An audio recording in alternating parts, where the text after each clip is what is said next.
rests on just a few fragile fragments of verse rescued from the desert. After thousands of years of slanders and obscurity, the real Sappho may be about to re-emerge, thanks to 21st century science and dramatic archaeological discoveries. We're reading lines that haven't been read for thousands of years.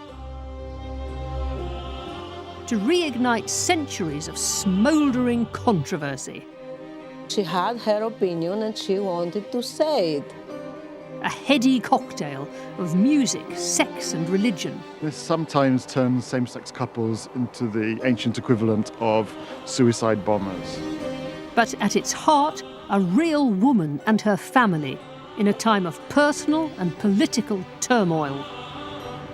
I want to piece together the jigsaw to get a picture of what Sappho was like. A real woman who still speaks to us from 600 years before Christ. Why have her name and her words resonated through the ages? What was so special about Sappho?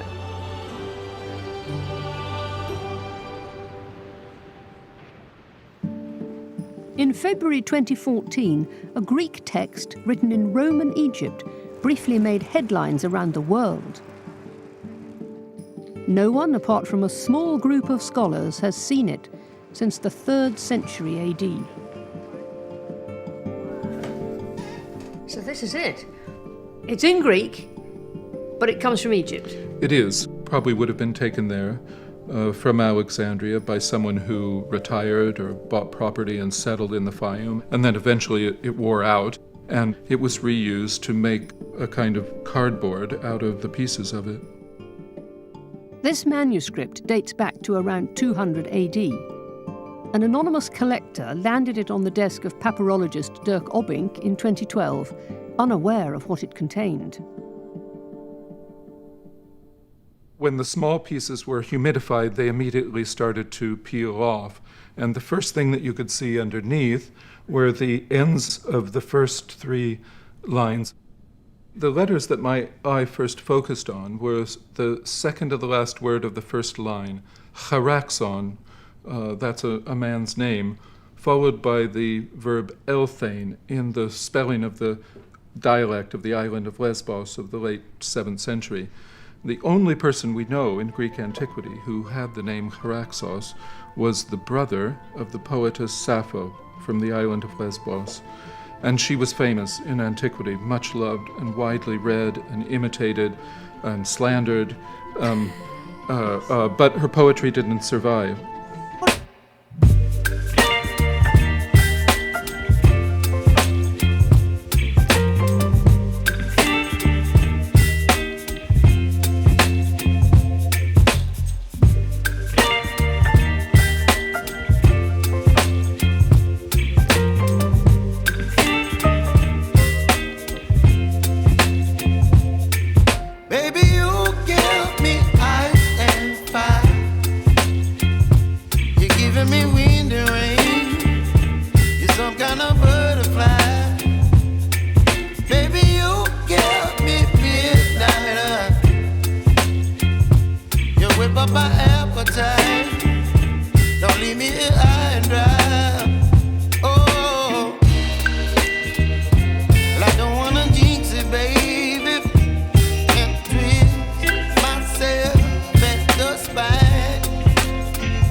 Who was Sappho has been at the heart of a vexed debate for centuries.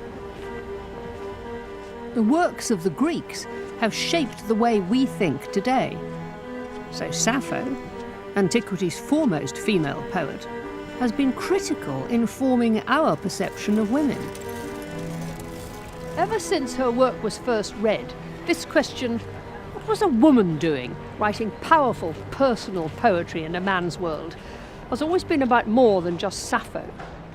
For centuries, what you have to say about Sappho has been code for what you have to say about women in general, and particularly about women who aren't afraid to speak their mind. So how did such a distant, unknown figure have such an impact on the world we live in today? Her voice seems to be personal, and that draws people in, makes them feel as though she's speaking directly to them. She sets up certain kinds of imagery, which has come down to us through the centuries and which has become hugely important in all kinds of popular culture and in any number of pop songs you care to mention. The silver moon, blonde hair, but above all, the symptoms of desire. The stuttering in the throat, the going hot and cold all over, in the presence of the beloved. She didn't really look like this, did she? I don't think so. No, this is a 19th century idea of Sappho. Here she is, she's exotic, she's erotic, she's wearing these thin, gauzy draperies that leave nothing to the imagination. Her breasts are exposed, and she's sullen and brooding, this gaze looking down throughout. But what's interesting about this picture is that it offers us the key attributes of who Sappho is. So she's definitely a woman. She's got her lyre, which very often appears in images of Sappho. She's by the sea, she's alone. And by the time we get to that period of history, Sappho has become a bit of a vamp. Over centuries of gender wars, Sappho has been endlessly recast. Dangerous emancipated woman, a high-class whore, an uptight schoolmistress, and a feminist icon. On the one hand, women consistently claim her as a model, as an intellectual woman. But on the other hand, those who want to cut women in general down to size point to her unfortunate sexual practices. The point about Sappho is that because we have so little of her work, because we know so little of her life, she simply becomes this kind of empty space where you can paint in whatever it is that you want from your political, cultural, or social needs, and she fills up those imperatives when actually there's only you and there's no Sappho there at all. Or so one might think. But with the recent revelations, there's more truth there than it appears. To start to find her, we need to strip away those years of mythology which have built up around her. That process started much closer to Sappho's time than ours, in ancient Greece itself. Athens is today the capital of Greece, but 25 centuries ago, it was the foremost of hundreds of independent city-states, going through an unparalleled cultural revolution. In the museum there, evidence still survives as to the esteem in which classical Greeks held the poet Sappho. Yes, you can see it here. There's S, A, P, P, and then there's another letter there. It has to be Sappho, and she's accompanied by several other ladies. There's one here who's actually bestowing a crown on her head. So as if she's won a competition? Or? Yes! The city is bestowing the crown for being the best poet or the best poetess on the figure of Sappho. Most of this kind of pot made in Athens with the red figures on the black slip have goddesses on, like Aphrodite or Athena, or they have nymphs or muses, but supernatural religious creatures. Here we have an actual historical person with a name, and this is really path-breaking and is really testimony to just how important she was in the Athenian imagination and the Athenian cultural sphere. Sappho is the only historical woman ever to have been depicted on an ancient Greek vase. And that's all the more extraordinary, given that when this was painted, Sappho was long dead, from an island far away. This vase is 440 BC. This is an Athenian vase from the great democratic classical period of Athens, the famous period of philosophers and playwrights.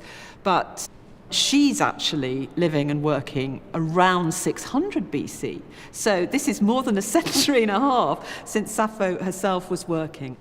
This vase is showing us that a poet who's from Lesbos, which is an island way over the other side of the Aegean Sea, in fact it's just a few miles off the Turkish coast, has got a reputation far away, a long sailing ship ride in the ancient world from the great city of Athens in the 5th century. So her reputation had spread.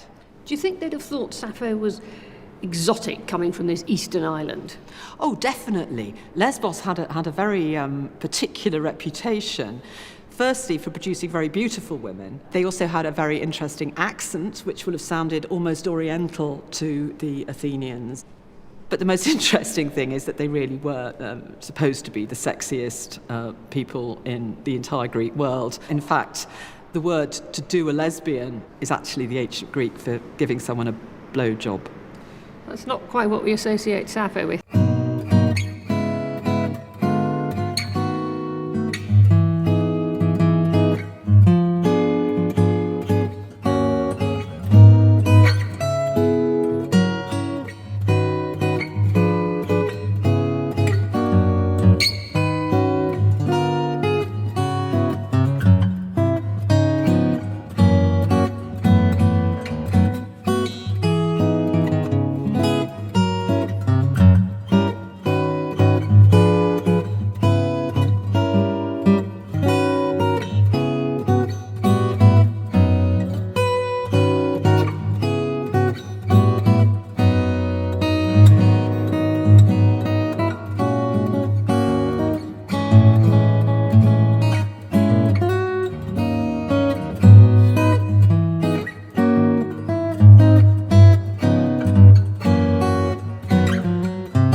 Erigius, or Ecritus, or Semos, or Camon, or Etarchus, or Scamandronymus.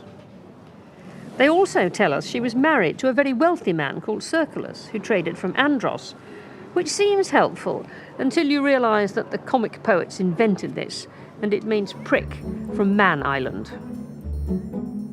In Sappho's poems, she seems to refer to a daughter, Clais, so she may have been a wife and mother. But what has excited and amazed generations of readers is what she has to say about the other women around her. And on soft beds, delicate, you quenched your desire. Pacing far away, her gentle heart devoured by powerful desire, she remembers slender Athis. Weeping, she left me. For most historical figures, we're used to knowing facts. For Sappho, we know very little about how she lived, who she was, what she did.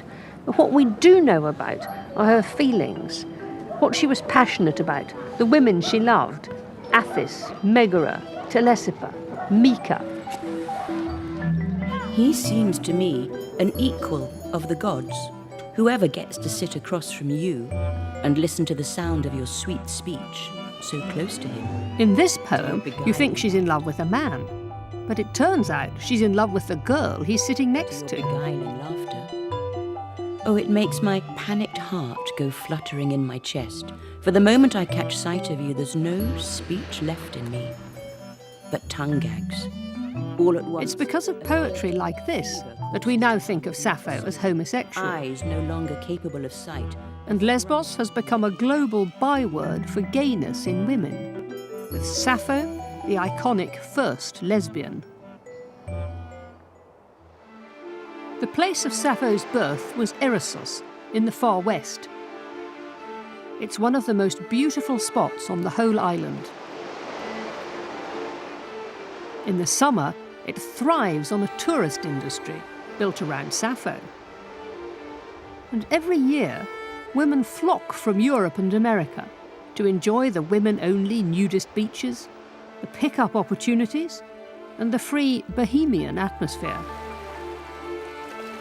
When I arrived, it was the off-season, But the most dedicated expats and local converts agreed to meet me for a drink and a chat in the famous 10th Muse bar.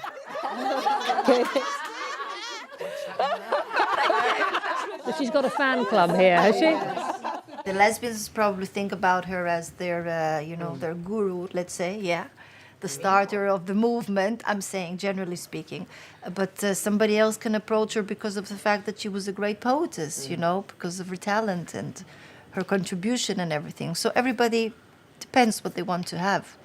Here there's a lot of artistic people drawn into here. Maybe that's the spirit of Sappho, what keeps them here, Maybe she says, like, stay here, stay here. The Sappho, in effect, started it, was the catalyst. She was the first woman ever that she had the courage to stand up and say, listen, I'm feeling this. I don't give a damn about what you are saying. I feel this. And I'm going to say it. And she said it in the most beautiful way. And after I read Sappho, I felt that there was somebody behind me. She was my great-great-great-grandmother. And she was feeling the same things with me, and that was an amazing thing, in a way. Great. Yeah, you can say that, but she was feeling the same things. This is the most recent vision of Sappho, the lesbian icon. But is this modern idea of her just as much an anachronism as the 19th century vamp or the Edwardian schoolmistress? James Davidson has literally written the book on Greek love, and it's a culture that defies our categories of lesbian, gay and straight.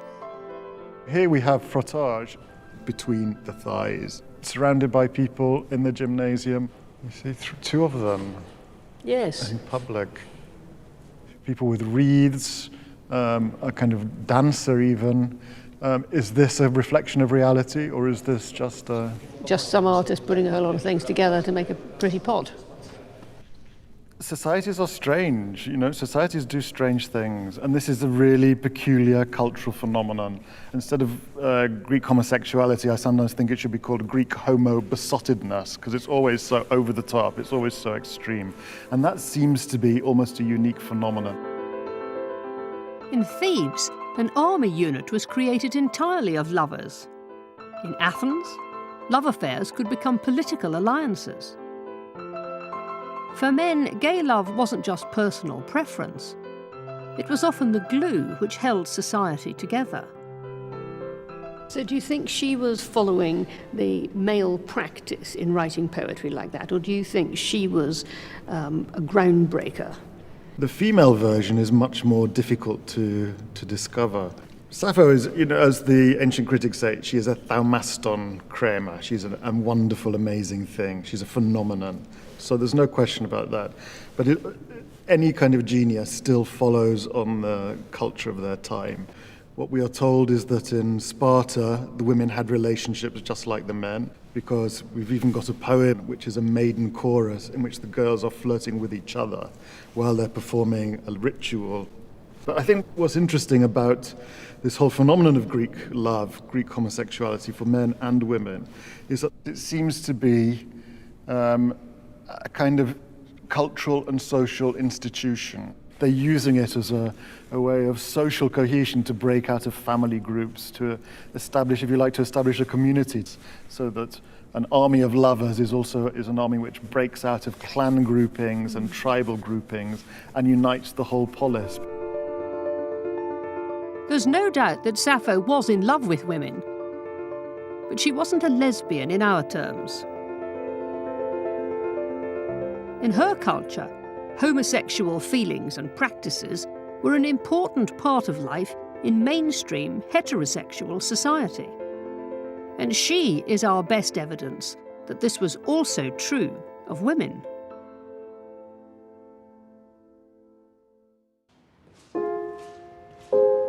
So it seems to understand Sappho, we need to abandon our own preconceptions and build up a picture from the evidence alone. The problem is that for a long time, there hasn't been very much evidence to go on. For centuries, we had no such thing as a text of Sappho, because none had been handed down to us from the ancient world. Maybe all those monks and Islamic scholars who copied out the works of antiquity didn't want to spend months of their time, not to mention expensive ink and vellum, reproducing love poetry written by a possible degenerate in a strange Eastern Greek dialect. So how did we know anything of her work, you may ask? Well, we found bits of it quoted by ancient authors, but not in anthologies of ancient poetry, in grammar books, analysing the dialect and the verse metre on Lesbos. The Aeolic dactylic tetrameter acatalectic is as follows. Sappho has composed a line which includes two ithyphalics. And sphi, Come again, to them, muses. is used in Aeolic. Once with again, an initial love, alpha. that loosener of limbs, bittersweet and inescapable. It's like finding a gold necklace in a heap of rubbish. This is the first time in Western literature that anyone has defined love as limb-loosening, bittersweet, irresistible. This is the birth of our Western tradition of love poetry, and we find it in a handbook on the Aeolic dactylic tetrameter acatalectic. These short quotations by other authors were all anyone knew of Sappho until the 19th century, when everything started to change. In 1896, two British archaeologists, Bernard Grenfell and Arthur Hunt, were excavating what looked like unpromising rubbish mounds in the small ancient town of Oxyrhynchus in Egypt. They soon realised that what they were finding beneath their feet were piles and piles of papyrus, thrown away by the Greeks who lived there. When these were shipped back to Oxford, they revealed shopping lists, accounts, personal letters, and most excitingly, lost works of Greek literature, including fragments of unknown poems by Sappho. Past all humankind in beauty, sing of the bride with shapely feet she could not remember. Some say foot soldiers, others call her fleet, but I say it's whatever you love. Since 1896, scholars have gone through 100 of the boxes that came back from Oxyrhynchus. There are still 700 left to decipher. So at this rate, we'll be finished in 7 centuries' time. Today, though, we at least have technology to help with the task. Where we're at with data visualization with just, very simple tools that allow us to see fragments like this, but not in a static way. We can actually manipulate them, move them around, and it actually allows for great freedom. So with delicate pieces of papyrus like this, we don't actually have to physically touch them and beat them up. We can just do this visually, and it helps preserve the fragments.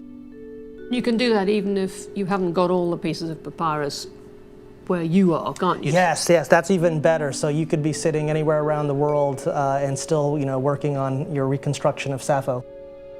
It's an almost impossible jigsaw, not least because we only have a fraction of the pieces. So a big part of the job is guessing what might have been in the gaps. But every now and then, new archaeological discoveries emerge which replace our guesswork with the real thing. In the early 2000s, there was a new discovery from Cologne. This is what the so-called Cologne Sappho papyrus. What's specific about this fragment is that where the fragment from Oxyrhynchus breaks off on all these lines, the Cologne fragment fills them out for us. You can see the pairing of the same exact lines here. For the longest time, we just had this word for fawns, Nebroisen, and originally it was more thinking that the girl was dancing around like a fawn. But what the Cologne papyrus showed us is that it was actually quite different. It was about Sappho, her knees are old, and so they don't carry her quite the same way, whereas once before, they were very nimble and she danced like a fawn. So we now know she's talking about old age, really, and not being able to dance around like fawns, like young deer anymore. Oh, some sympathy with that. We're reading lines that haven't been read for thousands of years, and in this case, it's not just any poet. It's a female poet. It's a woman's voice, and her voice has been emanating very silently and quietly for decades, centuries, And the more fragments we find, the louder her voice becomes. Piece by piece, fragment by fragment, we are building up a picture of the real Sappho. Not young and sexy here, but aging, with bad knees. And there's another blow to our image of Sappho, the confessional lesbian writer. These written documents all date to centuries after her death. In Sappho's day, writing was newfangled technology. Poetry was something to be learned by heart and sung out loud. Everybody forgets that ancient Greek poetry was actually sung music. Armand Dangour has used ancient evidence to reconstruct what the New Brothers poem might originally have sounded like. The first line where it says, Al ai trilesta karaxon elte, and you hear my voice going up and down. And if we then apply them to this scale system, the Mixolydian scale, so you could go something like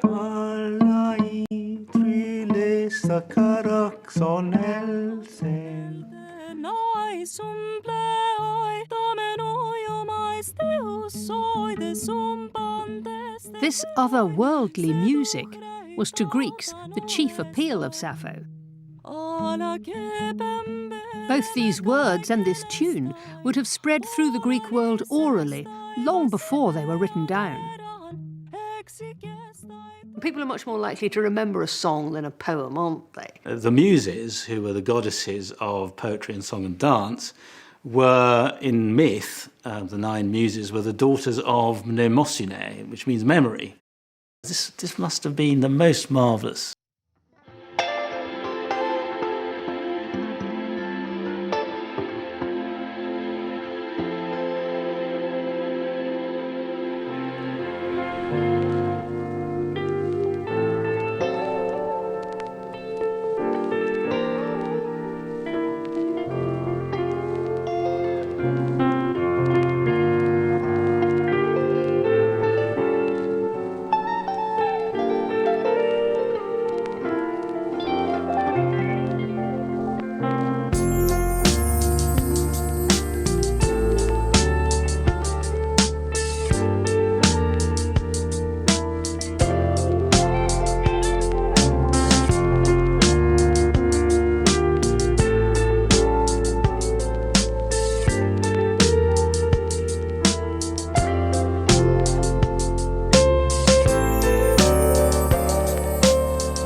Status. If he raped her in the street, the fine was reduced by 50%. By being out, effectively, she was asking for it. The only women men would have seen singing and dancing would have been like this woman here, playing the flute, wearing sexy see-through garments at an all-male drinking party. A prostitute, basically. Sappho might not have been a lesbian, but she might have been some kind of geisha or courtesan. In Germany, one expert went through her work piece by piece to pick out the names of girls Sappho loved and others she hated, with surprising results. Apparently there are 4 kinds of names. Some are ethnic names, like Athis, which means she comes from Athens, or they're abstract nouns, like peace or justice, or nicknames, like Girino, which means tadpole, and Dorica, gift lover. And there are names from mythology, like Andromeda and Gorgo. The theory is that those names are not far from modern porn star names, like Houston or Fantasy. And even the name Sappho, or should I say Sappho, is a strange word. It's not Greek at all. So what's going on here? The term Sappho uses for her friends, hetairae, companions, is the one later Greeks used for courtesans, or high-class prostitutes. So is this what we're missing? Was Sappho leading a band of go-go dancers who offered a little more than just titillating songs? Or are we yet again being misled by other people's prejudice? We have to remember that Sappho lived at a specific time and place, with its own distinctive culture. And there, it seems, there were other venues for a performer than an all-male drinking party. Lesbos, way back in 600 BC, was a different place from the classical world of later centuries. The island still glimmers with haunting natural beauty. And to an ancient poet, that was evidence for the presence of the divine. Sappho is full of images of the natural world that surrounded her. Roses, honey clover, chervil, and moonlight over the briny sea. We can still see all of that today. But for her, that whole natural world was populated by gods. Gods were everywhere. And gods are everywhere in her poetry. For a go-go girl, Sappho seems surprisingly obsessed with religion. The heart of her sacred landscape was known literally as the Middle, Messa, an idyllic spot in the heart of the countryside, where worshippers would come together from all four corners of Lesbos. I went there with Cathy Morgan, director of the British School at Athens. It creates the impression of having two colonnades around. Local archaeologist Yannis Koutselis showed us what remains of the ancient temple to three of the great Olympian gods. The sanctuary was a temenos for the immortals, blessed gods Zeus, Hera, and Dionysos. And it's good he did, because you need to look carefully to see the remains of the building that Sappho might have known. We can imagine from the remains an oblong building with small dimensions. Quite narrow as well. Yes, yes. Because maybe it was not for the citizens, just for the god. So these columns that we can see now were later. They weren't here in archaic times. They're the classical one about 300 years after Sappho. Yes, definitely. We have to imagine a wooden colonnade on the sides of the temple. And then a stone wall inside that. Definitely, and then yes. behind it is the later building, which classical building. is much, much bigger. Yeah.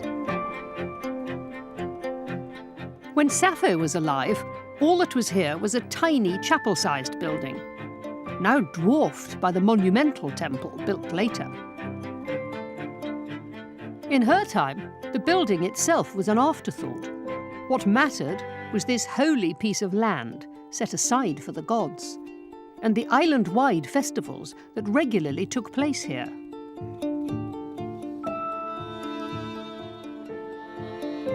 I imagine a Greek festival with all this colour and blood and wealth being sacrificed and social business going on as being a kind of mixture of state funeral, Woodstock,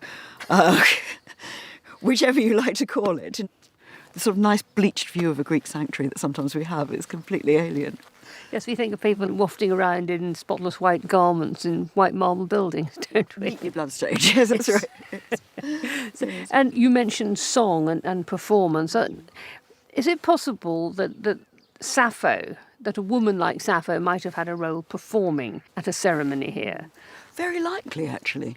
I mean, we do have visual evidence of lines of women dancing and performing. So dance, presumably song and music attached to it.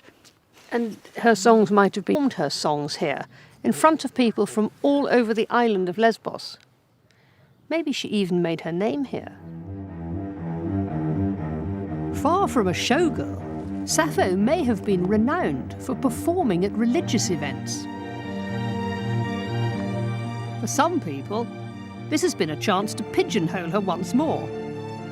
A priestess, possibly of the goddess of love, Aphrodite. But do you have to be a priestess to sing religious songs? When I was in Erissus, I was lucky enough to be invited to a real big, fat Greek wedding. And this is one kind of religious occasion where we can be pretty sure Sappho performed. A whole book of the complete works of Sappho is devoted to wedding songs. There's the ones for the hen night. Virgins, celebrate all night. Let's get all the unmarried men your age, so we'll get less sleep than the nightingale.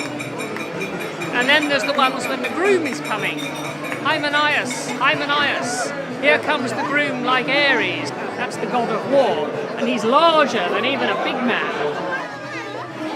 And then, perhaps sadly, the wedding night itself. Remember, the bride might only be 12 years old and getting married to someone more than twice her age. Virginity, virginity, where have you gone? And the chorus singing, we've gone, never to return.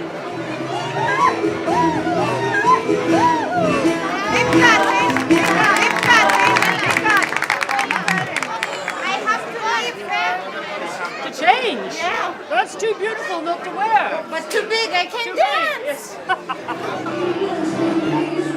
Yes. Religious celebrations the world over are also an excuse for a knees-up. I can picture Sappho at an evening like this. The best singer-songwriter anyone knew. She could muster a hymn to the gods in the day and a party tune for the celebrations as the night drew on.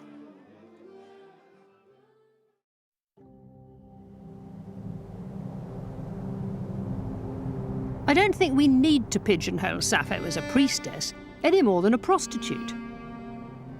Singing about love and singing to the gods were just natural things for a poet to do. And now, the discovery of a new poem is opening up another side to her life, her family. But you always chatter on about Caraxus coming home with his ship full. Well, that's for Zeus. What's the real story behind this poem? Someone's nagging Sappho about the need for her brother to come back with a full ship. Our best guess is that's her mother. There's no mention of a father anywhere. Her other brother is little more than a child. He's serving wine to the grown-ups in the town hall. And if Caraxus blows it all on fast women in Egypt, the family fortunes may well depend on Sappho. The family were most likely landowners in the small town of Erissus. But at some point, Sappho moved east to the island's largest city, Mytilene. Today, a huge fortress occupies the site of Sappho's city. And on the horizon is a reminder why. The coast of Asia, only 6 miles away. In recent centuries, political tensions with Turkey have turned this narrow strait into a tensely watched frontier. But in Sappho's time, the people across the water were trading partners, not enemies. Although sailing the Aegean did have its dangers. You keep chattering that Caraxus must come with his ship full. And I wonder how many women from Mytilene stood somewhere like this, gazing out to sea, looking for a son, or a brother, or a husband. And some of them may have prayed too, although probably not all to Queen Hera. But think how much greater the anxiety must have been in 600 BC, with no proper maps, no letters home. And people like Caraxus were sailing right to the edge of the then known world. Many of them didn't return. But the ones that did come back transformed the society and the culture here on Lesbos. Headscarves, fragrant purple. Manasses sent you from Phakia. Valuable gifts. Sappho's poems tell of a world in which sailors were coming back to Lesbos with tantalizing, exotic goods. A decorated slipper, a lovely piece of Lydian work, robe, saffron, Phrygian, purple, broidered headbands from Sardis.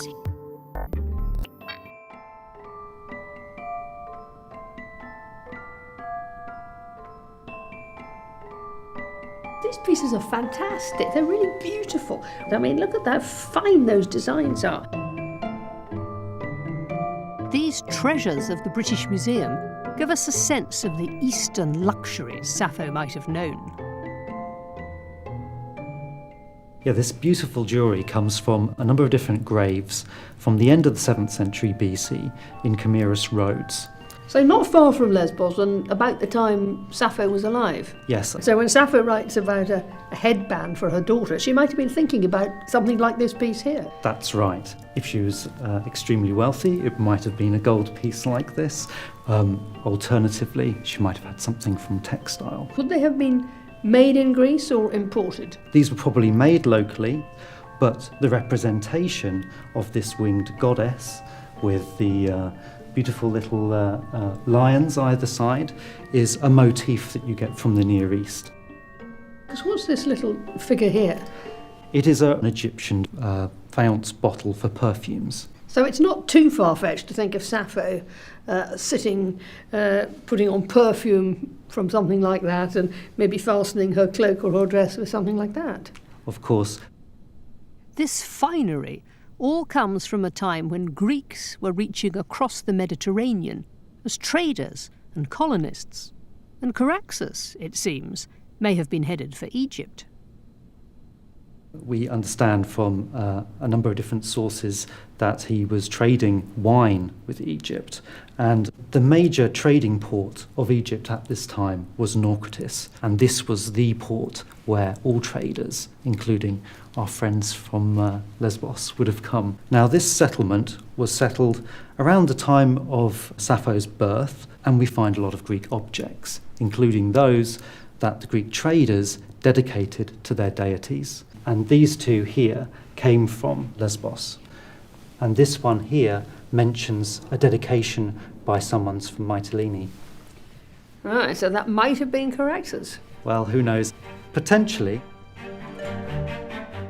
Caraxus was one of thousands of young men across Greece, setting out with the produce of their family farm, gambling on making a profit in places like Naucratis, the ancient equivalents of Hong Kong or Dubai. Sappho would have had no way of knowing what had become of her brother and the family's precious cargo. But incredibly, we do. By an extraordinary coincidence, the historian Herodotus mentions him in a passage about a high-class courtesan called Rhodopis, Rosy Face. Well, what he actually says is, Rhodopis, our heroine for the moment, came to Egypt. She arrived and she worked there as a prostitute, and then she was freed for a great sum of money by a man from Mytilene called Caraxus, son of Scamandronymos, who was the brother of Sappho, the poetess. But he was a bit of a bad boy. I think probably he spent pretty much all his liquid cash on freeing her.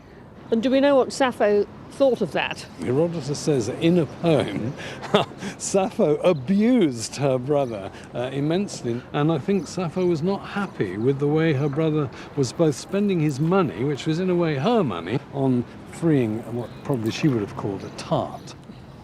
So instead of returning to Mytilene with a profit for the family, Caraxus blew everything on this romance with Rosy Face.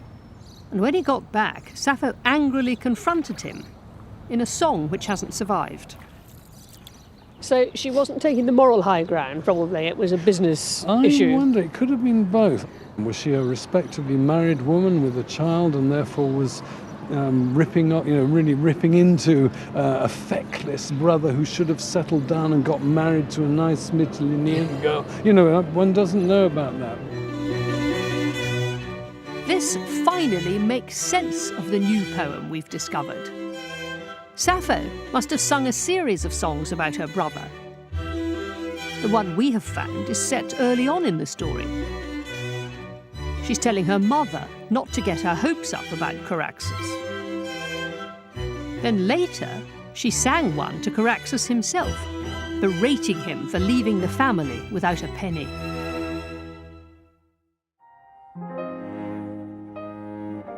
It's a tragic domestic soap opera, far removed from the lesbian romances we've come to expect from Sappho. And it shows us the real problems a woman faced in 600 BC. And in Oxford, there's intriguing evidence that the problems she faced weren't just financial, but political. This stone was purchased in 1627 by Thomas Howard, Earl of Arundel, who was a prominent courtier of Charles I, but also a prominent grand tourist and art collector. And this is actually the oldest historical record that we have from ancient Greece. It's a crude list of dates, originally set up on the island of Paros, and telling the key events of Greek history from 1580 to 263 BC. It's very difficult to read now because the letters have got so worn over time.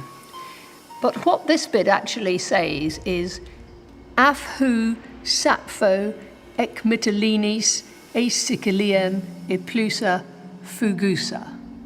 Excuse my awful accent. But what that means is that a certain period of time had elapsed since Sappho sailed from Mytilene to Sicily, fleeing. The rest of the section gives us more information so that we can date it. But what's interesting is that word fugusa, which I've translated as fleeing, but which really suggests that she was sent into exile. The discovery of this stone was like a bolt from the blue. From it, we learn in a few faint carvings that Sappho was exiled from her home city to the island of Sicily, about a week's sail away. Then, all is silence. So not only was Sappho bankrupted by her brother, she fell foul of the authorities enough to be sentenced to exile. To find out why, we need to go back to the turbulent world of Sappho's Mytilene. So, James, what was Mytilene like when Sappho was alive? What was going on here? Well, amazingly, we actually have evidence from one of her contemporaries, someone called Alcaeus, who was writing maybe 10 or 20 years before Sappho's time, and he describes a world which was actually very politically disturbed. There was lots of faction fighting, endless coups and counter-coups, and people trying to establish tyrannies. Alcaeus, like Sappho, wrote about passionate homosexual love affairs, but for him, that was partly about bonding with his fellow conspirators. Quite a party, really. Would Sappho have been part of that scene at all? So one thing, some of the papyri are revealing more and more about the way that maybe Sappho and her friends could be involved also in these family politics, because some of the names that we hear in Alcaeus and the faction of Alcaeus and his brothers also crop up in some of the papyri of Sappho. I've got one here. It concerns someone called Mika. But I shall not allow you. You chose the friendship of ladies of the house of Pentheus. And that house of Pentheus seems to be one of the original, very old aristocratic families that starts all the faction fighting. So that's a tiny clue to indicate that the women and Sappho's ladies are also involved with the faction fighting. So when she's complaining that Mika's left her, it isn't just that she's left her for another woman or another man. She's crossed over to the enemy. She's gone to the other side. That seems to be the case, yes. So just as with Alcaeus, that underneath the romantic and the loving, hot, erotic poetry, there seems to be some kind of politics of alliance going on. Whose side are you on? You used to be my lover, used to love me, and now you've gone over to the other side. Well, women are, of course, more subtle than men. We know that, don't we? Some women are more subtle. This is a completely new perspective on the love affairs of Sappho. That behind all that talk of love was political alliance-making. And Sappho must have allied with the wrong side to end up in exile.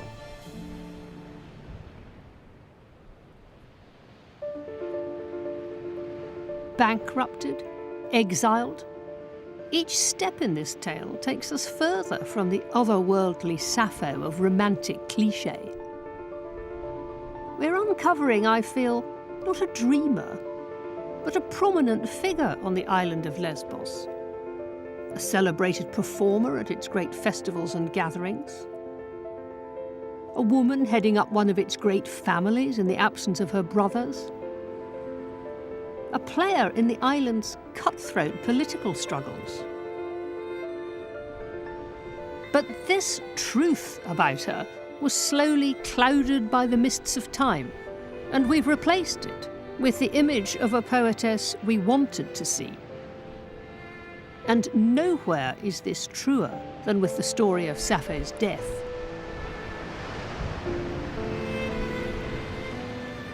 Of course, a passionate, tragic poet had to come to a passionate, tragic end. And the legend is that Sappho killed herself by leaping from the cliff of Lesbos. At some point in history, a tragic love story grew up about Sappho and a man called Phaon that ended with her suicide on the white cliff of Lesbos, far off in western Greece. It's ironic, isn't it, that a woman whose poetry was so full of love for other women goes down in history as having leapt to her death for love of a man. Well, it's rubbish, of course. The story is that she worked among her girls, and then she fell in love with this handsome young man called Phaon, who in fact had been an old ferryman, but was translated and made youthful by Aphrodite. And Sappho falls in love with him, deserts all her girls, and runs after him, and he's not interested, so she throws herself off the cliff of Leucadia, as you do. For centuries, Sappho's leap has been the most common image associated with her. But this melodramatic suicide story is a fiction, shaped in large part by the antipathy of male elites towards powerful women. So she's overreached herself in a number of ways, then?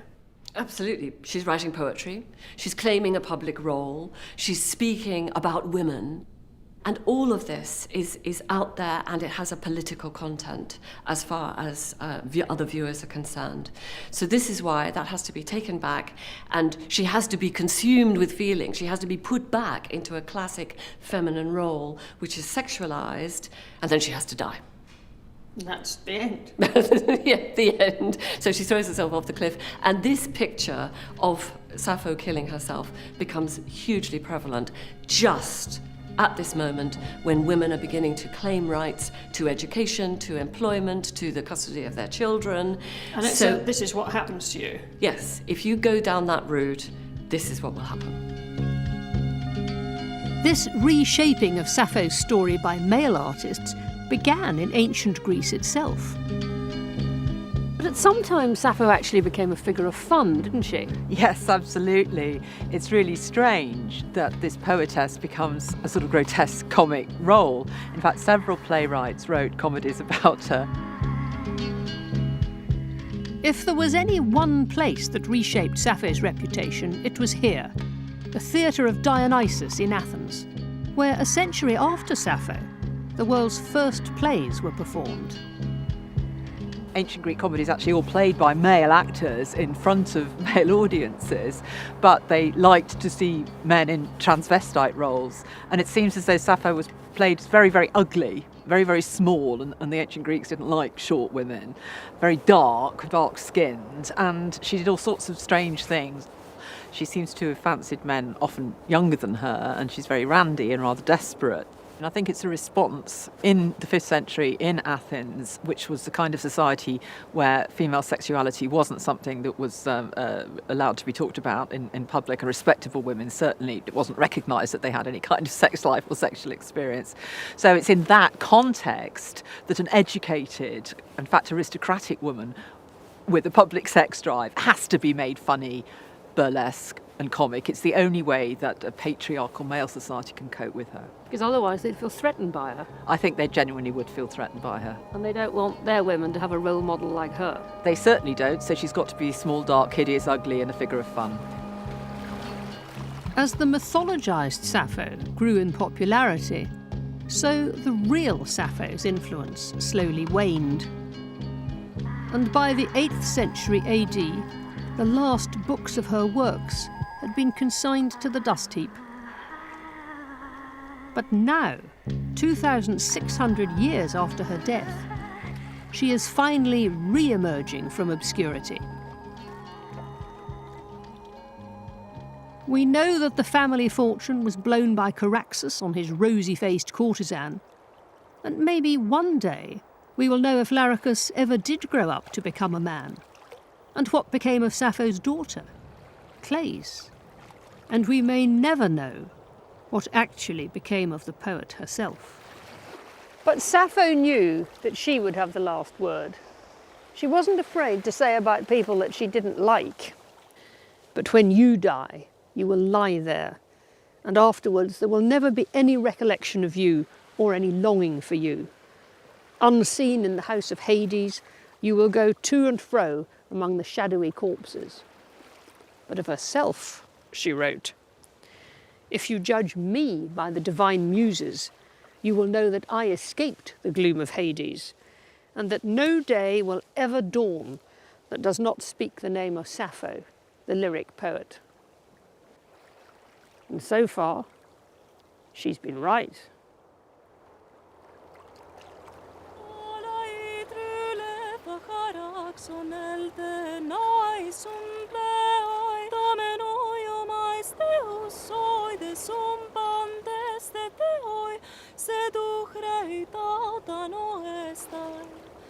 Ala que bembene me cae que el estai